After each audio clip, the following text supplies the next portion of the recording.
So இந்த மாதிரியான ஒரு பேனா பார்த்தீங்கன்னா ஃபெயிலர் மாடல்னு சொல்கிறாங்க. ஸோ நான் வந்து இந்த மாதிரி ஒரு பேனா வாங்கலாம் அப்படின்னு சொல்லிட்டு போகும்போது என்னோட ஃப்ரெண்டு என்ன பண்ணார் அப்படின்னா, இது ஃபெயிலர் மாடல், இது வாங்காதீங்க அப்படின்னு சொன்னார். ஸோ எதனால அப்படின்னு கேட்கும்போது, இந்த பென்னில் பார்த்தீங்க அப்படின்னா ஒரு ட்ராபேக் இருக்குது. ஸோ அந்த ட்ராபேக்னால சட்டையெல்லாம் பார்த்தீங்க அப்படின்னா இன்க் ஆகும், அதனால வந்து இதை பயன்படுத்தாதீங்க அப்படின்னு சொன்னார். ஸோ எதனால அப்படின்னு கேட்டிங்கன்னா, இந்த மெக்கானிசம் பார்த்தீங்கன்னா ஒரு ஸ்ப்ரிங்கு மூலமாக இந்த பென்னோட டிப்பை வந்து நம்ம வெளியில் எடுத்து அதே ஸ்ப்ரிங் ஃபோர்ஸ் மூலமாக நம்ம என்ன பண்ணுவோம் அப்படின்னா உள்ளே கொண்டு போயிடும். அதாவது பிளஞ்சர் யூஸ் பண்ணி நம்ம என்ன பண்ணுறோம் அப்படின்னா இதை ஆக்சுவேட் பண்ணுறோம். நார்மல் பெனில் கேப் இருக்கும், அந்த மாதிரியான பேனா தான் வந்து பெஸ்ட் அப்படின்னு சொல்கிறாங்க.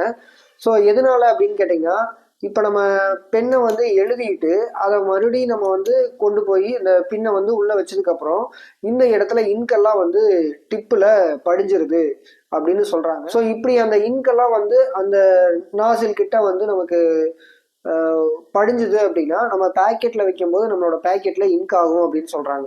ஸோ அதனால தான் இந்த பேனா வந்து வேண்டாம், வாங்க வேண்டாம் அப்படின்னு சொல்லிட்டு என்னோட ஃப்ரெண்டு சொன்னார். ஸோ இப்போ உண்மையிலேயே பார்த்தீங்கன்னா இதை நான் அனாலிசிஸ் பண்ணி பார்க்கும்போது கண்டிப்பாக இது வந்து ஒரு ட்ராபேக் தான். ஸோ இந்த வீடியோவில் ஒரு யூஸ்ஃபுல்லான இன்ஃபர்மேஷன் இருக்குன்னு நினைக்கிறேன். ஸோ இந்த வீடியோ உங்களுக்கு பிடிச்சது அப்படின்னா இந்த வீடியோவுக்கு ஒரு லைக் பண்ணிவிட்டு உங்கள் ஃப்ரெண்ட்ஸ்க்கும் ஷேர் பண்ணுங்கள்.